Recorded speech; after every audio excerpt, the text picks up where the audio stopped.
मुकाबिल में कौन खड़ा है जानते हैं आप?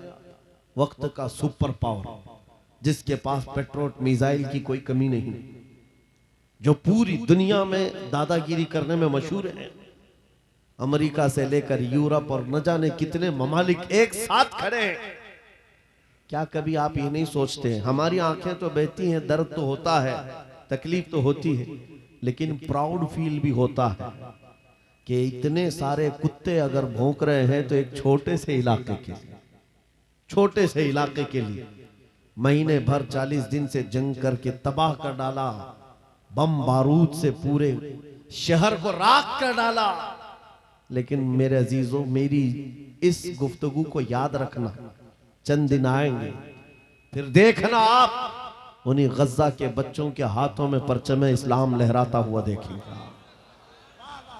और उन जालिमों के आंखों से आंखें मिलाकर बात करने वाले जवानों को पूरी दुनिया आलोचना कर रही है, तनकीद कर रही है, ये बच्चों के कातिल हैं। एक नुक्ते की बात अर्ज कर रहा हूं, हॉस्पिटल पर बम गिरा देते हैं। आपको पता है फिलिस्तीन में अभी तकरीबन 8000 बच्चे मारे गए, जिनकी उम्र 6 महीने, साल भर, 2 साल, 4 साल, 5 साल। बच्चों को कोई भी निजाम से ताल्लुक रखने वाला हो, रहम की नजर से देखता है, किसी भी धर्म वाला हो। लेकिन ये जालिम क्यों बच्चों को मार रहे हैं पता है? वजह सिर्फ ये है, वो खौफ सता रहा है जो इकबाल ने 100 साल पहले कहा था, सुना है कुदसियों से मैंने कि वो शेर फिर होशियार होगा। इकबाल ने कहा था, सुना है कुदसियों से मैंने कि वो शेर फिर होशियार होगा। कौन सा शेर? निकल करके सहरा से जिसने उलट दिया था तख्ते रोमा को, वो शेर फिर होशियार होगा। ये इजराइली वही काम कर रहे हैं जो इनके बाप दादा फिरौनी ताकत किया करते थे। फिरौन को नुजूमियों ने बताया था कि एक बच्चा पैदा होगा जो तेरी सल्तनत को हिलाक कर देगा, और इस खौफ से उसने 1 साल के अंदर 12,000 बच्चों को कत्ल कर डाला था। नुजूमियों ने बताया था फिरौन के ख्वाब की ताबीर में 12,000 बच्चों को कत्ल कर डाला।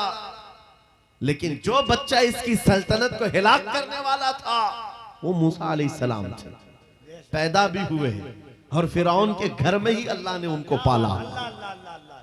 आपको पता है, तफसीर उठा करके देख लें, जब हजरत मूसा अलैहिस्सलाम की माँ, उनकी विलादत का वक्त करीब आया तो तहखाने में गई, बेटा पैदा हुआ। हालात ऐसे थे कि फिरौन जो भी बच्चा पैदा होता ज़बह कर देता था। कुरान में आया, युज़ब्बिऊना अब्नाअहुम व यस्तहयूना निसाअहुम, लड़की पैदा होती तो जिंदा छोड़ देते थे, बेटा पैदा होता तो ज़बह कर देते थे। अब मूसा अलैहिस्सलाम जब पैदा हुए तो क्या किया? खुदा की तकदीर और उसकी हिकमत के फैसले आपको मैं बता रहा हूँ, तफसीर से ताल्लुक रखने वाली बात। अल्लाह ताला ने मूसा अलैहिस्सलाम की माँ के दिल में ये बात डाला कि एक लकड़ी के संदूक में इनको रख करके दरिया में बहा दो। और रबतना अला कुल, अल्लाह ताला फरमाता है कि हमने उनके दिल को बांध दिया, मजबूत किया। किसको? हजरत मूसा की माँ को। उन्होंने एक संदूक में मूसा अलैहिस्सलाम को रखा और दरिया में बहा दिया। मूसा अलैहिस्सलाम की बड़ी बहन बहते हुए संदूक का पीछा करते हुए जा रही थी, देख रही थी कहां गया है संदूक। सीधे फिरौन के बागीचे के किनारे जाकर लग गए। फिरौन की औलाद नहीं थी, फिरौन की बीवी वो बागीचे में टहलने आई थी, देखा एक संदूक आकर लगा है, गुलाब जैसा हसीन बच्चा है, उठा लिया, प्यार किया और लेकर के आई। फिरौन से कहने लगी कि हम इसको अपना बेटा क्यों ना बना ले। पहले फिरौन तो डरा कि कहीं वो मेरी सल्तनत को हिलाक करने वाला बच्चा ये तो नहीं है।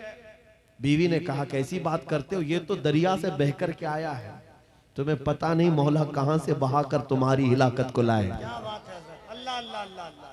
तुम्हारी हिलाकत कहां से आएगी तुम्हें अंदाजा भी नहीं है। सुनो मेरी बात को।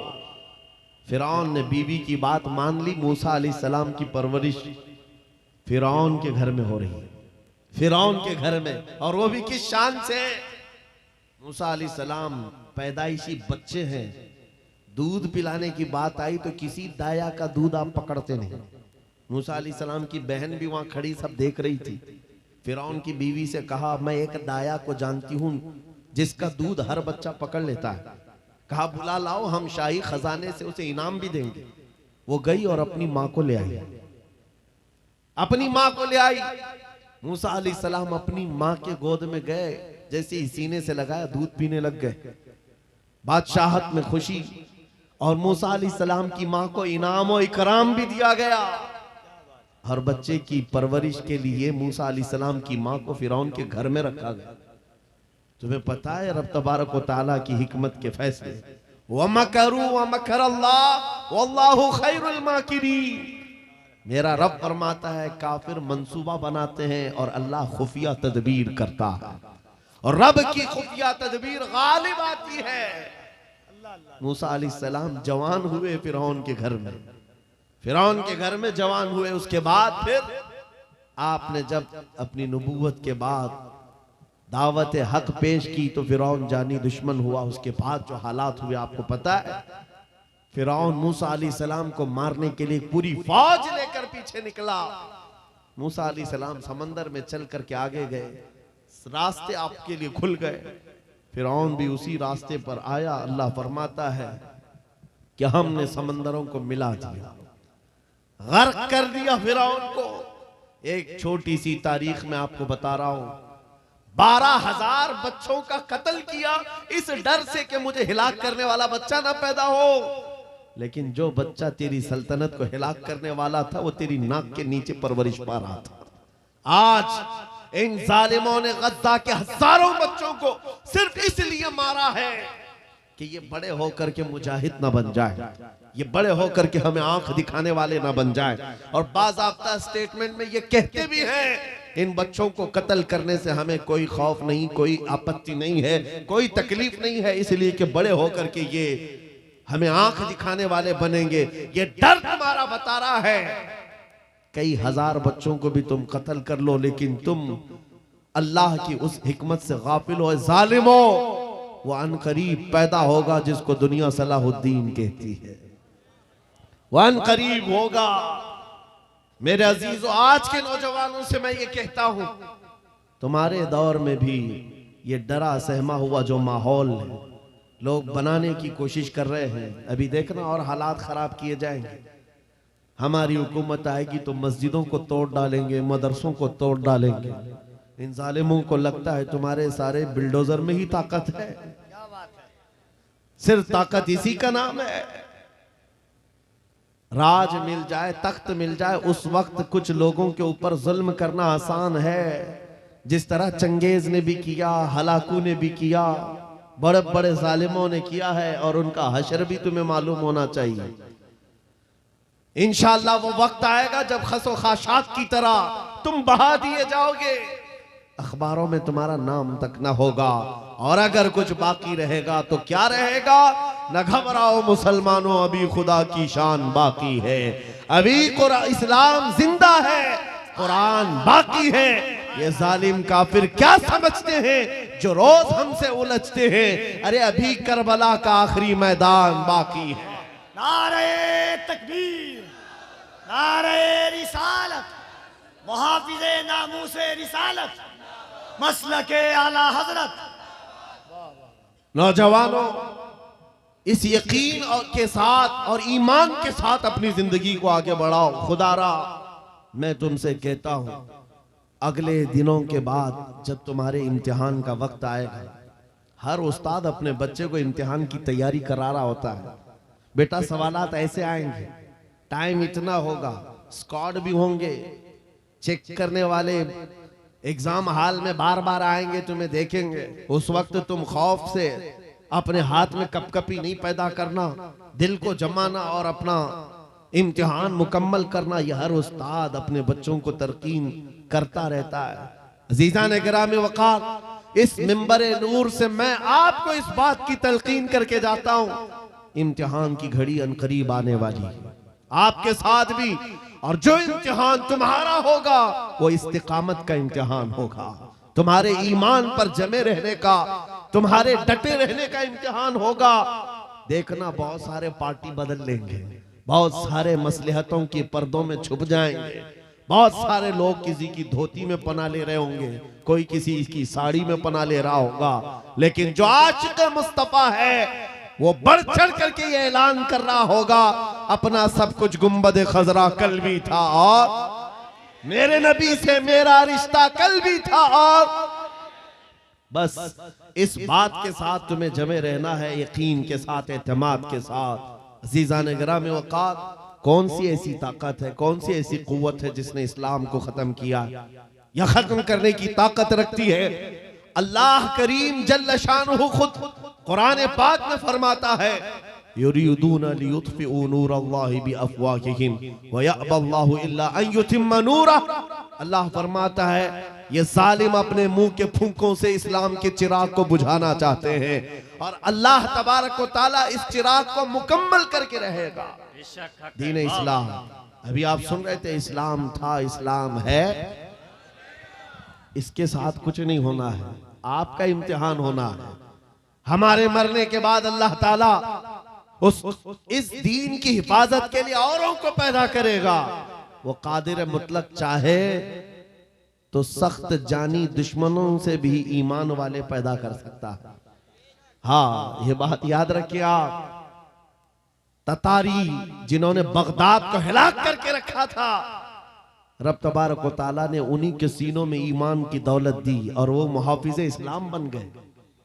हमारे दौर में भी जितने आतंक मचा रहे हैं, कल इनके बच्चे ये नारा लगाएंगे, इस्लाम था, इस्लाम है, इस्लाम रहेगा। हाँ, जितने आतंकवादी हैं सब नारा लगाएंगे इंशाअल्लाह। आप इंतजार करें इस बात का, लेकिन तुम अपने इम्तिहान में जमे रहो, डटे रहो। अगर तुमने नबी पाक सल्लल्लाहु अलैहि वसल्लम के इस दीन के साथ, इस शरीयत के साथ नाइंसाफी की, तो कल मेरे आका को क्या जवाब दोगे?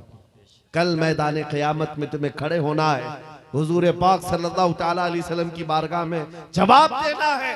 अगर मेरे आका ने पूछ लिया कि जिस वक्त मेरी शरीयत पर हमले हो रहे थे, जिस वक्त मेरे दीन को कुत्ते नोचने की कोशिश कर रहे थे, ऐ नौजवान बता तू मेरी सुन्नतों के साथ कितना अमल कर रहा था, तुम क्या जवाब दोगे? आका, मैं आपकी दाढ़ियां निकाल करके गटर नालियों में फेंकता था, मैं यहूदियों और ईसाइयों के तरीकों पर चलता था, क्या तुम नबी पाक को यह जवाब दोगे? आका, रात भर में गाने सुन करके सोता था, सुबह फजर की नमाज कज़ा करता था, ये जवाब दोगे?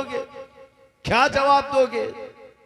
आपके पास अगर जवाब नहीं देने की ताकत है तो आज ही बदल डालो, जिंदगी बदल डालो, आज इनकलाब ले आओ।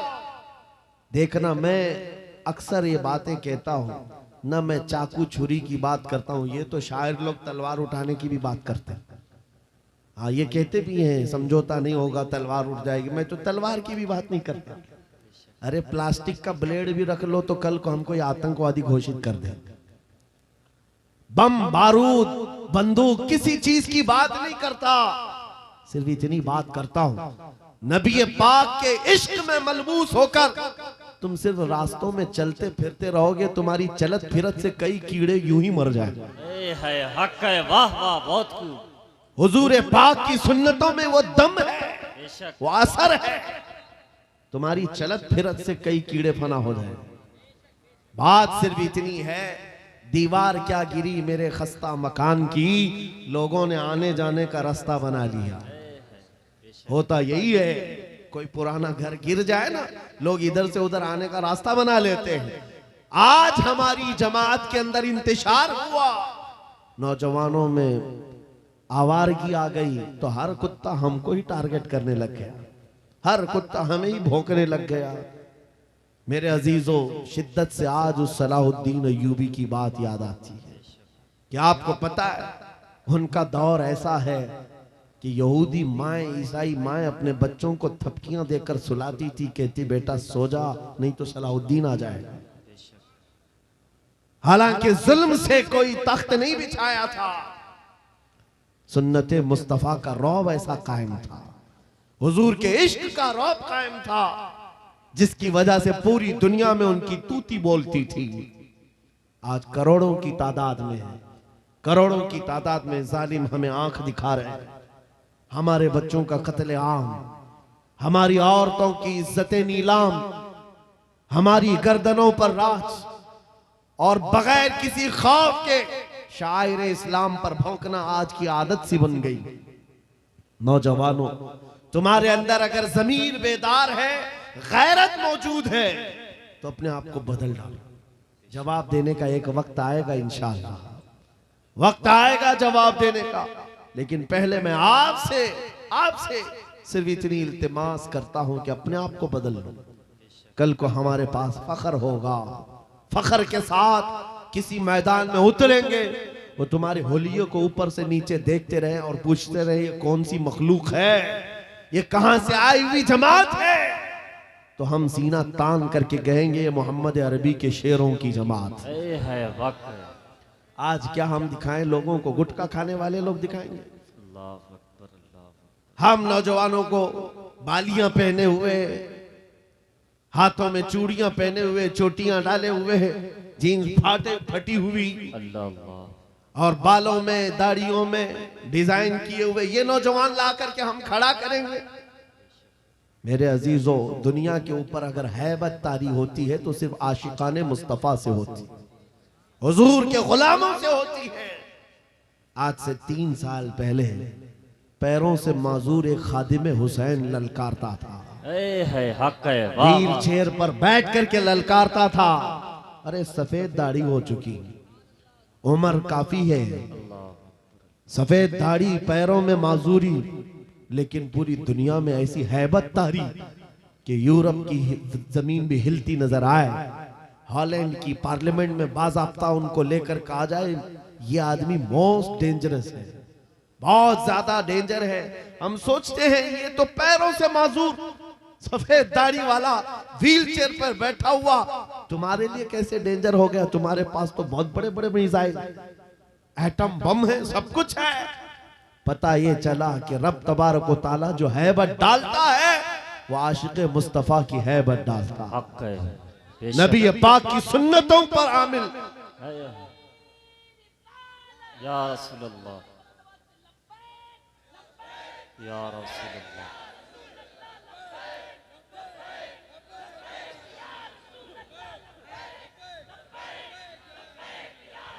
सैयदना उमर इब्ने खत्ताब रज़ी अल्लाह ताला अन्हु का दौर है। सहाबा कराम एक इलाके को फतह करते हैं, वहां का जो गवर्नर था, वहां का जो सुल्तान था, वो गिरफ्तार हो गया, दूसरे मजहब से ताल्लुक रखता था और उसने तलवार उठाई थी, इनके खिलाफ कैद हो गया। लेकिन जब कैद होकर के आया तो जाहिर सी बात है हमारे खिलाफ तलवार उठाए थे, अब फंसे हो तो मार खाओगे, अब तुम्हारी मौत होगी। लेकिन मुजाहिदीन इस्लाम थे, हजरत उमर के पास पेश किया, कहा कि इसका क्या करना है? कहा अगर वो इस्लाम में आता है तो उसकी जान बख्श दी जाए। उस बादशाह से कहा गया कि तू अगर ईमान ले आता है तो तुझे तेरी जान भी वापस और तेरा मुल्क और तेरी सल्तनत भी तुझे लौटा दी जाए, तू ही बादशाह, तू ही गवर्नर है। उसने कहा मेरा दीन इतना आसान नहीं है कि मैं बादशाहत लेने के लिए अपना ईमान छोड़ दूं, नहीं हो सकता, नहीं हो सकता। जान से मारने की बात थी। उसने कहा मैं अपना धर्म नहीं बदल सकता।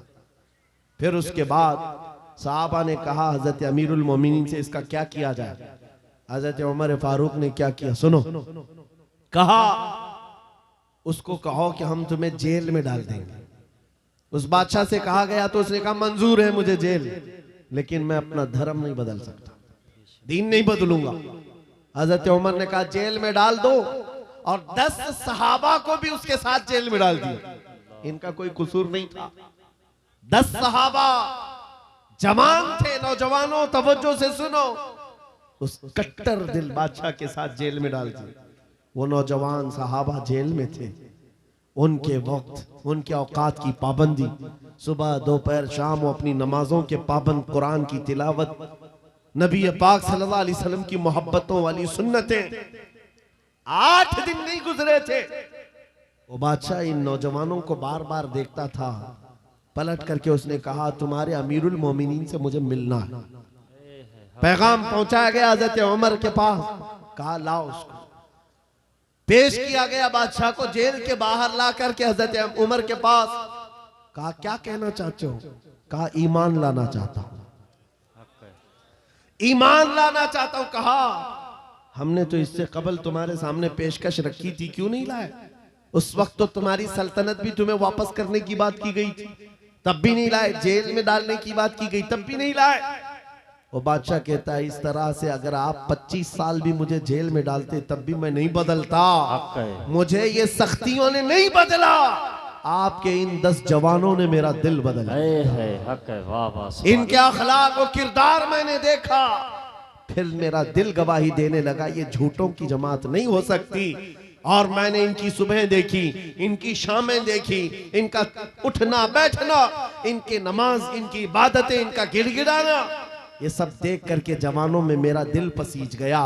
और फिर दिल ने पुकार करके कहा, गुलामों का जब यह हाल है तो फिर आका का हाल क्या है। हक है। वाह वाह बहुत खूब। बेशक। चीज़ाने गिरामी वक़ार, बदल सकते हो, आज भी बदल सकते हो कि अगर तुम्हारे अखलाक, तुम्हारा ईमान मजबूत हो जाए, पत्थर दिलों को भी बदल सकते हो। बस बात इतनी है कि अमल के मैदान में तुम्हें आना है, उनके दिलों को बदलना मेरे मौला की शान है, रब तबारक व तआला की शान है। बड़े बड़े जलसे कर लिया, रात पूरी जाग लिया, लेकिन तुम्हारे अखलाक नहीं संवर सके तो ये फजूल हो जाएगा, कोई काम के नहीं। अगर सिर्फ दिखावे के लिए फॉर्मेलिटी अदा करना है तो हमें जलसों में बुलाओ भी मत। हम इस काम के लोग नहीं हैं, हम इस मैदान के लोग नहीं हैं। नहीं, हमारा ये पेशा है कि आपके पास आया, तकरीर किया और कुछ पैसे लेकर चला गया, अपनी कमाई किया। अलायाज़ु बिल्लाह, कभी नहीं। सिर्फ एक दर्द लेकर के चलते हैं कि हमारी जमात में से वो नौजवान किस दिन उठेगा जो इकबाल का जवान था। सुना है कुदसियों से मैंने कि वो शेर फिर होशियार होगा। बस यही दर्द लेकर आप तक, बल्कि बंगाल की खाड़ियों में, बिहार की झाड़ियों में, हर जगह पर सफर इसलिए कर रहे हैं कि कहीं ना कहीं मेरे मौला करीम ने फजल फरमाया और रहम फरमाया उम्मत मुस्तफा पर। हमारा जवान बेदार हो जाएगा, इन गानों को ये लात मारेगा, ये सारे मुजरे करने वाले अखलाक को ठोकर मारेगा और खड़ा होकर दुनिया को बताएगा मेरे नबी से मुझे इतना प्यार है कि तुम अगर नंगे रहने पर फख्र कर सकते हो तो मैं मेरे मुस्तफ़ा की सुन्नतों पर फख्र करूंगा। बेशक सुभान। अगर तुम्हें चोटी रखने पर शर्म नहीं आती तो मुझे दाढ़ी रखने में क्यों शर्म आए। हकीकत बोल रहा हूं या नहीं? अरे लोग आज तो चड्डी पहन करके निकल रहे हैं, उनको कोई शर्म या उनको कोई हिकारत से नहीं देखता, बल्कि फैशन कहलाया जा रहा है। तुम्हें अगर अपने मुस्तफ़ा करीम से मोहब्बत है, जैसे कि कहते हो जान भी दे देंगे, माल भी दे देंगे, उनके कदमों पर कुर्बान भी हो जाएंगे। जान बाद में देना, गर्दन बाद में देना, पहले अपने अंदर मौजूद खराबियों की कुर्बानी दे दो।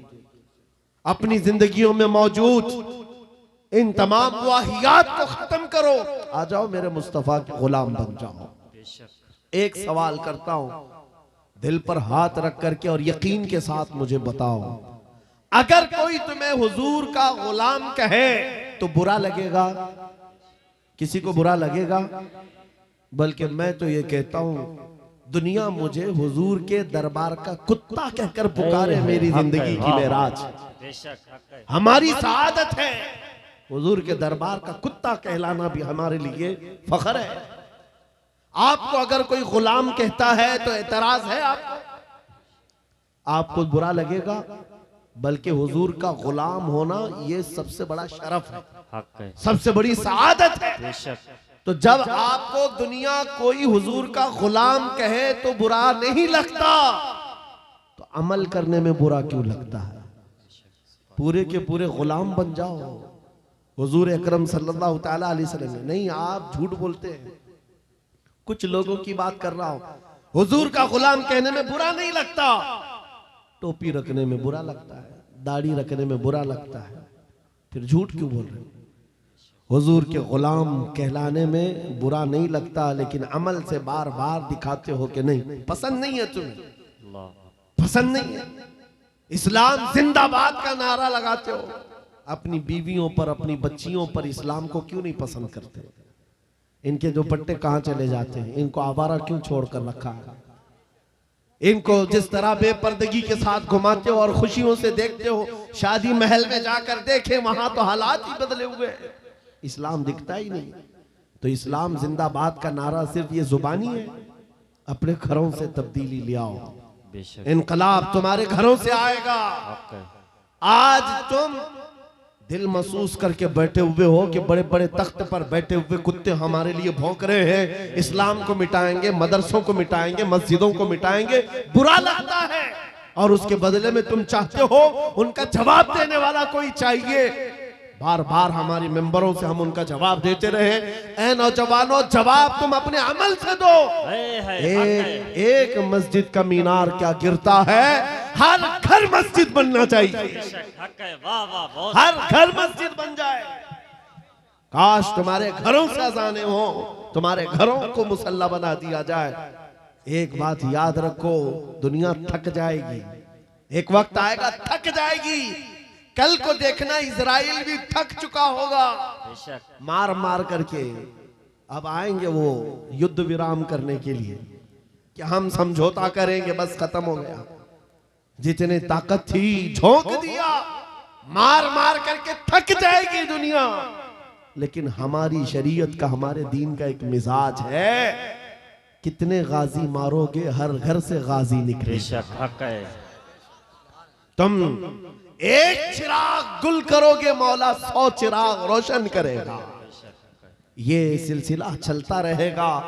यहां पर भी तुम खौफजदा ना रहो, डर के माहौल में ना जियो। बस मैं तुम्हें ये बात कहने के लिए आया हूं, अगर नबी के गुलाम हो तो पूरी गुलामी करो, पूरी गुलामी करो, फख्र के साथ करो, अपनी दाढ़ियों के साथ, अपने शनाख्त के साथ, अपनी आइडेंटिटी के साथ। आपको क्या लगता है कि कोई हमें नौकरी से निकाल देगा, कोई हमें रिस्क नहीं देगा? माज़अल्लाह, रज़्ज़ाक़ ये लोग नहीं, रज़्ज़ाक़ मेरा रब है, अल्लाह मेरा रज़्ज़ाक़ है। एक छोटी सी कम्युनिटी ने अपनी पहचान बना ली पंजाबियों ने, और वो अपनी आइडेंटिटी को लेकर के चलने लगे और दुनिया पर उन्होंने छाप छोड़ा कि हम जहां रहेंगे अपनी शनाख्त के साथ रहेंगे, समझौता नहीं करेंगे। दुनिया उनको एक्सेप्शन देने लग गई कि हाँ ठीक है, तुम इसके साथ ही जियो। ऐ मोमिनो, तुमने खुद छोड़ दिया अपनी चीजों को। काश उस सहाबी रसूल की बात मैं तुम्हें बताऊं। हजरत नौमान एक सहाबी, एक बादशाह के पास उनको बुलाया गया था, हुजूर के तर्जुमान बन करके गए थे, एम्बेसडर बन करके गए थे।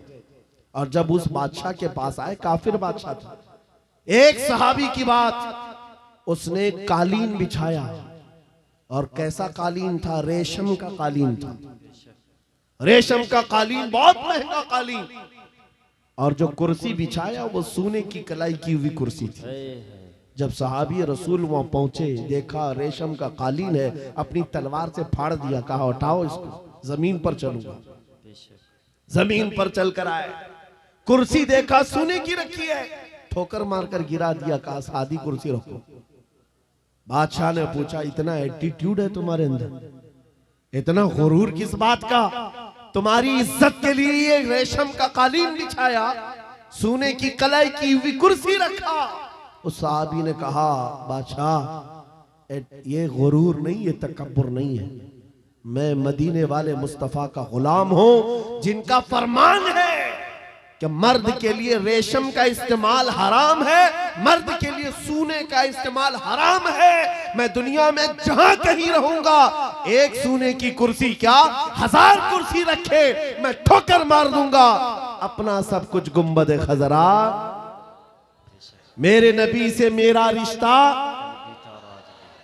उन सहाबा का ये ऐलान था, उनका ऐलान था, जहां रहेंगे हम अपनी आइडेंटिटी के साथ रहेंगे। ये नहीं कि तुम जालिमों के बीच में बैठ गए, शराब का दौर चल रहा है, तुम भी उठाए पी लिए, दोस्ती में तुम भटक गए, औबाश अय्याश नौजवानों की दोस्ती में तुमने वहां पर चरस गांजे भी ले लिए। तुम्हें उस वक्त नबी पाक का ख्याल नहीं आया, हुजूर पाक सल्लल्लाहु अलैहि वसल्लम की निस्बत का ख्याल नहीं आया। एनी टाइम, हर जगह पर तुम अपने नबी से जुड़े हुए हो। आज ये अहद करके उठो, जिंदगी के जिस शोबे में भी जाऊंगा, मैं मदीने वाले आका का गुलाम बन करके जीऊंगा। ये अहद करेंगे इंशाअल्लाह। बाजार में भी हुजूर के गुलाम, मस्जिद में भी हुजूर के गुलाम, घर में भी हुजूर के गुलाम। इस गुलामी का नतीजा ये निकलेगा जिस दिन हमारा जनाजा जाए और कब्र में जाने से पहले तुम सिर्फ इतना कह करके जाना मेरे आका से, इतना कह करके जाना मैं मरूं तो मेरे आका। ये मलाइका से कहना इसे कोई मत जगाना, अभी आंख लग गई है। फिर देखना नबी करीम सल्लल्लाहु ताला अलैहि वसल्लम की तरफ से खबर में भी तुम्हारी राहत के लिए ये जवाब आएगा, नकीरो जरा आराम से जगाना, ये मेरा दीवाना आया है, बेशक हक है, ये मेरा दीवाना है, थक करके आया है। अगर वो इज्जत चाहते हो तो आज दुनिया के ऐश को ठोकर मारो, आज दुनिया की इन तमाम वाहियात और खुराफात को छोड़ो, आओ मेरे नबी पाक के दरबार में। एक चीज मैंने मिसाल के तौर पर बताई, हमारा फख्र, हमारा गुरूर हुजूर की निस्बत है, बेशक हमारा फख्र हुजूर की निस्बत है। इसको बोलने में शर्माना नहीं है। मैं अभी आपके सामने आता हूं, ये मिसालें सुन लो, ये मिसालें सुन लो, और फिर जिनको मुझे मैसेज देना मैं देता हूं। हजरत उमर फारूक रज़ियल्लाहु ताला अन्हु के दौर में किसरा बादशाह के यहाँ का एक कालीन लाया गया था। वो भी कालीन बहुत महंगा, जिस पर बैठ करके लोग फख्र करते थे। बादशाह जब किसी से बहुत खुश होता था उस कालीन पर उसको बिठाता था।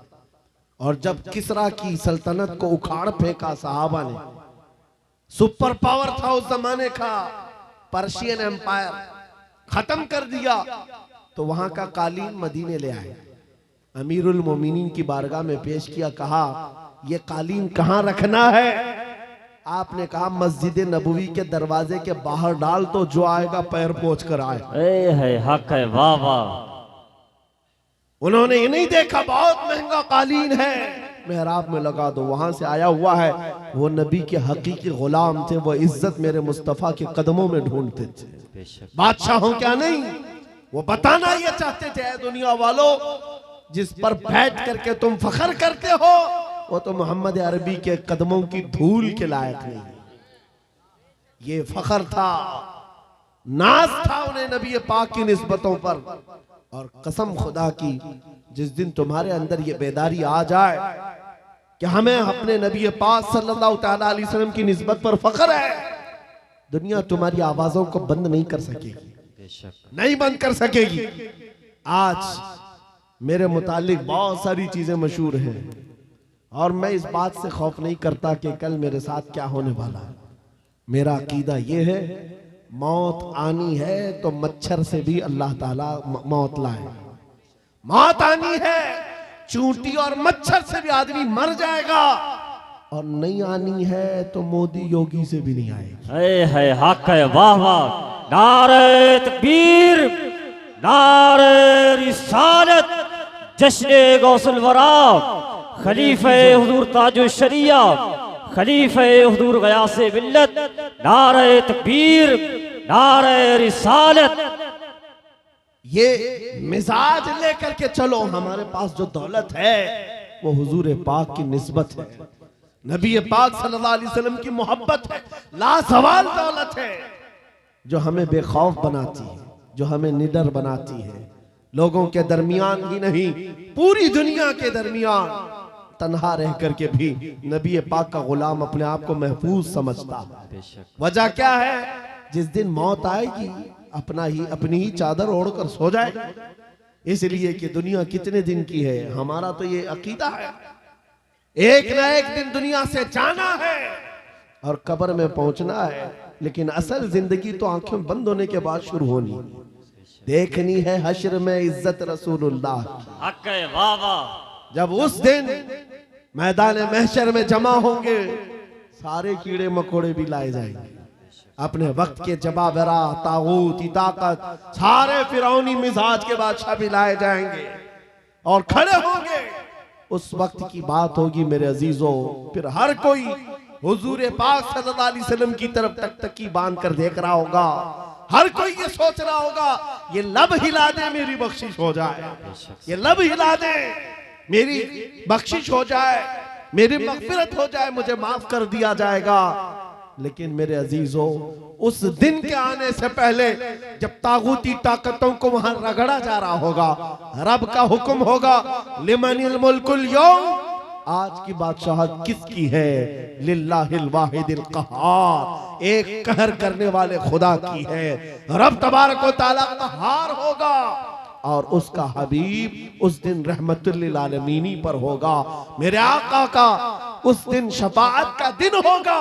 लेकिन आपको मैं बताऊं, ये बातें इसलिए कह रहा हूं, आज ले उनकी पनाह, आज मदद मांग उनसे, कल न मानेंगे कयामत में अगर मान गया।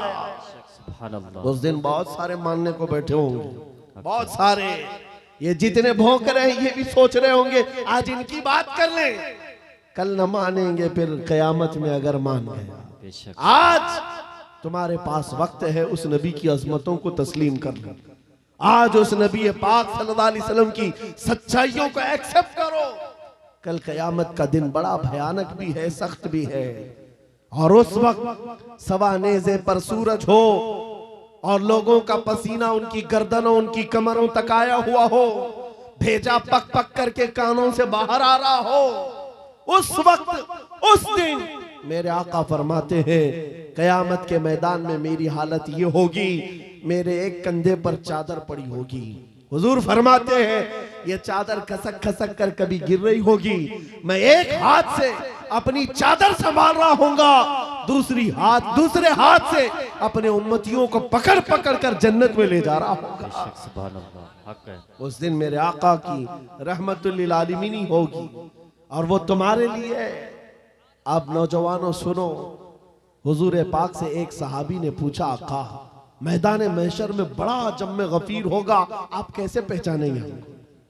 बहुत सारे, उसमें मूसा अलैहिस्सलाम की उम्मत भी, ईसा अलैहिस्सलाम की उम्मत भी, इब्राहिम अलैहिस्सलाम की उम्मत भी, इस्माइल अलैहिस्सलाम की उम्मत भी, सारे नबियों की उम्मतें हैं।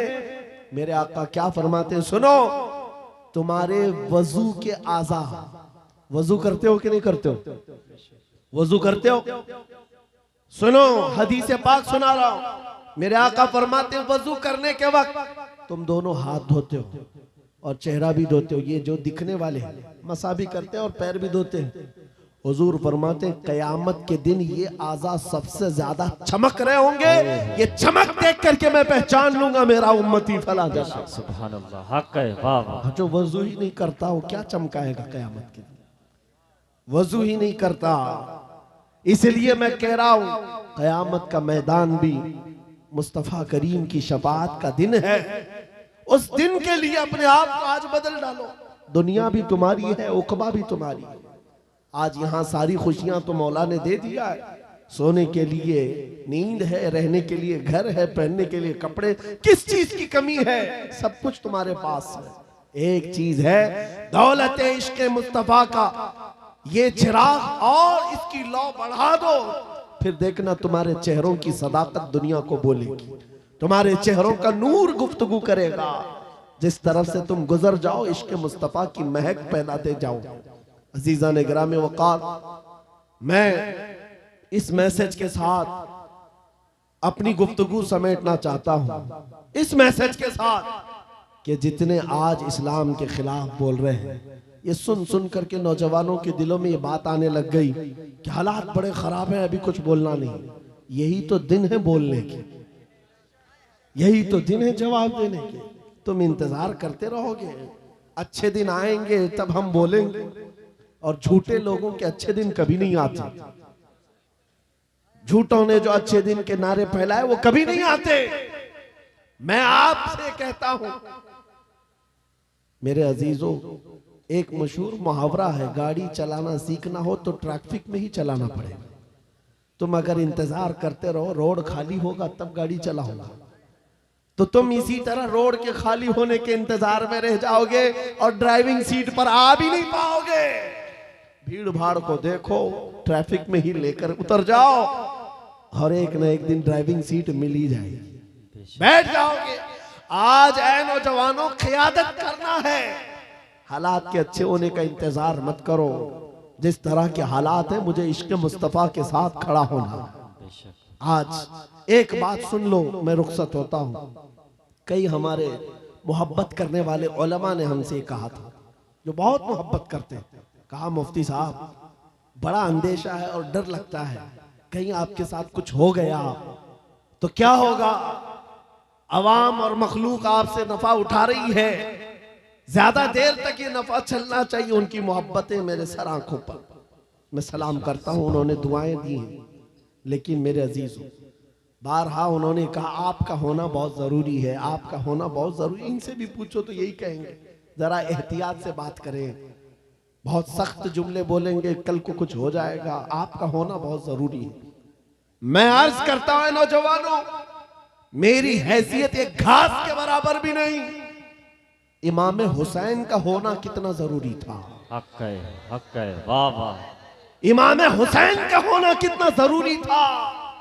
मक्का के सहाबा हाथ जोड़कर कह रहे थे, मौला हुसैन आप मत जाइए, अहले बैत का सबसे बड़ा चेहरा आप हैं, आप जाएंगे तो मखलूक को नफा कौन पहुंचाएगा, उम्मत की रहबरी कौन करेगा। इमाम हुसैन ने सबकी सुनी थी, सबकी सुनी और कहा, बल्कि मक्का से निकलने के वक्त छोटी मोटी जंगें भी हो गई थी चाहने वालों से ही, जो रास्ता रोक रहे थे, मत जाइए मत जाइए, आपका होना बहुत जरूरी है।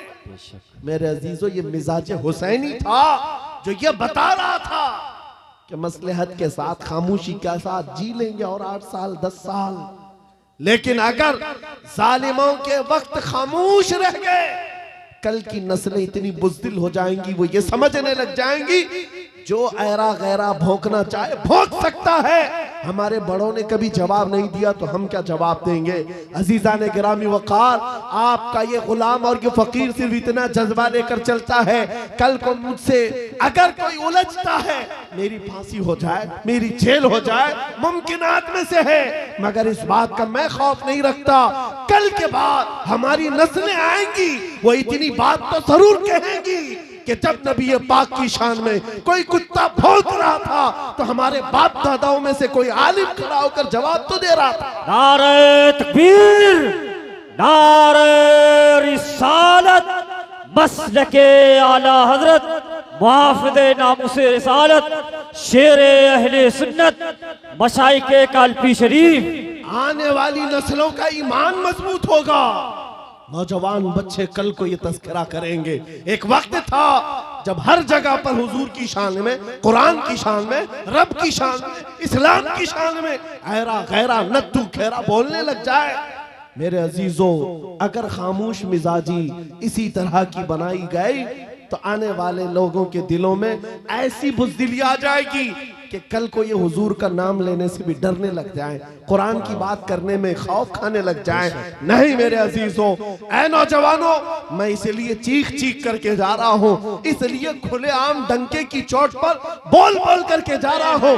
कटना है तो एक सर कटेगा, लेकिन अकीदा ये बोलता है इस्लाम जिंदा होता है हर करबला के बाद। हक है, वाह वाह। नारे तकबीर, नारे रिसालत, लब्बैक लब्बैक लब्बैक या रसूल अल्लाह, लब्बैक लब्बैक लब्बैक या रसूल अल्लाह। बस बात इतनी है, इस बात का खौफ नहीं, डर नहीं है। इंशाअल्लाहुल अजीज इस दीन का मुहाफिज अल्लाह करीम किसी न किसी को पैदा करेगा और ये दीन चलता रहेगा। लेकिन ये हालात रकम कर दिए जाएंगे, ये तारीख लिखी जाएगी। हुजूर पाक सल्लल्लाहु अलैहि वसल्लम, आपको पता है आज से तकरीबन मेरे अंदाजे के मुताबिक 600-700 साल पहले की तारीख लिखी हुई है। बगदाद के ततारियों की तारीख, जिन्होंने पूरे मुसलमानों को खत्म किया था। बादशाह ने कई उलमा को, मुसलमानों को बेड़ियों में कैद करके लाकर अपने दरबार में खड़ा किया था और उनके सामने एक ईसाई पादरी को लाकर कहा कि इनके नबी की शान में गालियां दो। पैसा देकर के गालियां दिलवाई जा रही थी, गालियां दे रहा था। लेकिन दरबार में बादशाह का एक कुत्ता था जो सोने की जंजीर से बंधा रहता था। और जब वो ईसाई पादरी हुजूर की शान में गालियां देने लगा, बयान करने लगा, कुत्ता भौंकने लगा। दरबारी कुत्ता था, बादशाह का कुत्ता था। ये सही रिवायत है, अल्लामा इब्ने हजर अस्कलानी ने लिखा है। कहा बहुत हो गया तो कुत्ता जंजीर तोड़ करके निकल आया और उसके सीने पर चढ़ गया, दम जदन में फाड़ कर 2 टुकड़े कर। उसकी हैबत ऐसी थी उस कुत्ते की। बादशाह खड़ा हो गया, दरबारी खड़े हो गए, सिपाही खड़े हो गए। ये मंजर देखकर कोई कुत्ते के करीब आना नहीं चाह रहा है।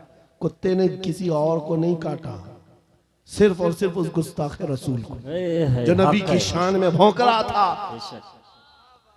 औलिया कामिलीन, उलमाए सलफ सालिहीन ने लिखा है उस एक कुत्ते के किरदार से दरबार में मौजूद 10,000 लोगों ने इस्लाम कबूल कर लिया था। हक है, वाह वाह। नबी की आजमत को कबूल कर लिया था। 600 साल गुजर गए, 700 साल गुजर गए, लेकिन तारीख में वो कुत्ते का नाम आज भी महफूज है। क्यों? इसलिए कि नबी पाक की नामूस की तरफ उंगली उठाया तो जानवर होकर के भी हुजूर की दिफा के लिए, इज्जत के दिफा के लिए खड़ा हो गया। आज है नौजवानों, तुम तो उम्मती हो, तुम तो रसूल पाक के गुलाम हो। तुम्हारे लिए मेरे आका ने रात रात भर रोए हैं। तुम्हारे लिए बख्शिश का सवाल कितनी मर्तबा मेरे रब से किया है। तुम्हारे बारे में मेरे आका फरमाते हैं, तुम्हारे तलवों में कांटा भी चुभ जाए तो दर्द मुझे भी होता है। तुम्हारा रिश्ता नबी से बहुत गहरा है। तुम जानवर नहीं हो, तुम इंसान हो। तुम्हारे लिए मेरे आका पूरी रात रोते थे, मेराज में रब से सवाल करते थे। उम्मती उम्मती कहते दुनिया से भी आप रुखसत फरमा गए। ऐ नौजवानों, अगर हुजूर की उन यादों का, उन निस्बतों का कुछ पासो लिहाज है तुम्हारे पास तो खड़े हो जाना। ये मत देखना मेरे मुकाबिल में कौन बोल रहा है, मेरे मुकाबिल में कितने बड़े तख्त पर बैठा हुआ है, कौन गुंडा राज कर रहा है, कौन तागूती नमरूद और फिरौन बैठा है। ये हर चीज नहीं देखना, अपने ईमान और अपने अखलाक की जिम्मेदारी ये है। मैं नबी का कुत्ता हूं, सामने जो भी आएगा उसके छाती पर चढ़ करके उसको भौंकूंगा, वाह वाह, उसका जवाब दूंगा। या रसूल अल्लाह, या रसूल आला हजरत, आला हजरत। हमारा ये तेवर, हमारा ये मिजाज सिर्फ और सिर्फ उन लोगों के लिए है जिनके अंदर खुजली ज्यादा है और हुजूर पाक नामों से रिसालत, इस्लाम, कुरान और दीन पर उंगलियां उठाते। बहुत सारे लोग हमारी तकरीरें सुनते हैं, गैर मुस्लिम, नॉन मुस्लिम लोग, पुलिस डिपार्टमेंट वाले लोग भी, उनको ऐसा लगता है भड़काऊ बातें, बहुत प्रोवोक करते हैं। मेरे अजीजों, हम देशवासियों के लिए नहीं, ये सख्त लहजा इसलिए है। मैंने एक पुलिस डिपार्टमेंट के ऑफिसर थे, उनसे कहा था अगर आपकी माँ को कोई बदकार कह दे तो आपको कैसा लगेगा। कुर्सी से खड़े हो गए, कहा क्या मिसाल दे रहे मौलाना मेरी माँ पे। कहा आपको अभी मैंने मिसाल दिया, अच्छा नहीं लगा। सुनिए साहब, करोड़ों माँ से ज्यादा मुसलमान अपने नबी से मोहब्बत करते हैं। हक है, बेशक हक है, वाह वाह। हमारे लिए अपने नबी की मोहब्बत जान से बढ़ करके है, ईमान की जान है। और हमारा ये तेवर और हमारा ये मिजाज सिर्फ उन लोगों के लिए है जो हुजूर की तरफ उंगली उठाते हैं।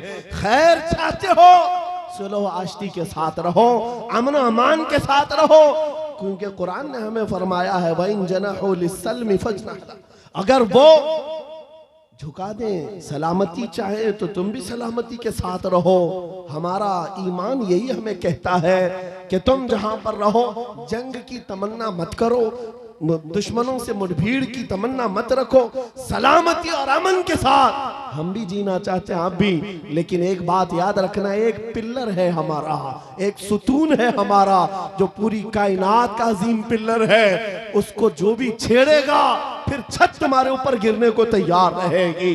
वो पिल्लर, वो सुतून मुहम्मदुर रसूलुल्लाह की जात है।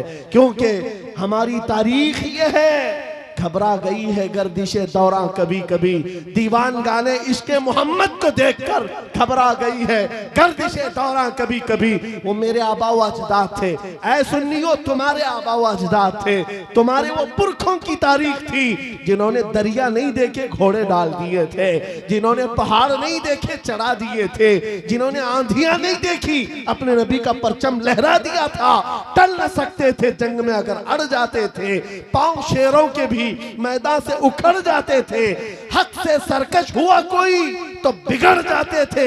अरे तेग क्या चीज है, हम तोप से भी लड़ जाते थे। बेशक सुभान अल्लाह, हक है। यादी यादी यादी, यह हमारी तारीख की सच्चाइयां हैं। और अगर यकीन नहीं आता उन सारे कीड़ों से मैं कहता हूं जाओ फिलिस्तीन के उन नन्हे बच्चों को आज देख लो जिनके हाथों में छोटी कंकरियां हैं और सामने बड़े बड़े मिसाइल खड़े हुए हैं, लेकिन इन बच्चों का ईमान आज भी है। इस्लाम था, इस्लाम है, इस्लाम रहेगा। यही यकीन तुम्हारे दिलों के अंदर पैदा हो जाए। अजीजा ने गिरामी वक़ार, बस मेरा मैसेज जवानों के सीनों में अगर महफूज हो गया, कल को अगर वो खड़े होकर ये अहद करके उठे मैं सो जाऊं या मुस्तफ़ा कहते कहते, खुले आंख सल्ले अला कहते कहते, उन्हें जाना उन्हें माना, न रखा गैर से काम, लिल्लाहिल हम्द मैं दुनिया से मुसलमान गया। जिंदगी ये नहीं किसी की किसी के लिए, जिंदगी है नबी की। अरे ना समझ मरते हैं जिंदगी के लिए, जीना मरना है सब कुछ नबी के लिए। आओ बारगाह मुस्तफा में अहद करके उठते हैं, वादा करके उठते हैं। आका दूसरों के लिए बहुत जी लिया, लेकिन आज वादा करता हूँ या रसूल अल्लाह, दहन में जुबान तुम्हारे लिए, बदन में है जान तुम्हारे लिए। हम आए यहाँ तुम्हारे लिए, उठे भी वहाँ तुम्हारे लिए। लब्बैक या रसूल अल्लाह, लब्बैक या रसूल अल्लाह, लब्बैक या रसूल अल्लाह।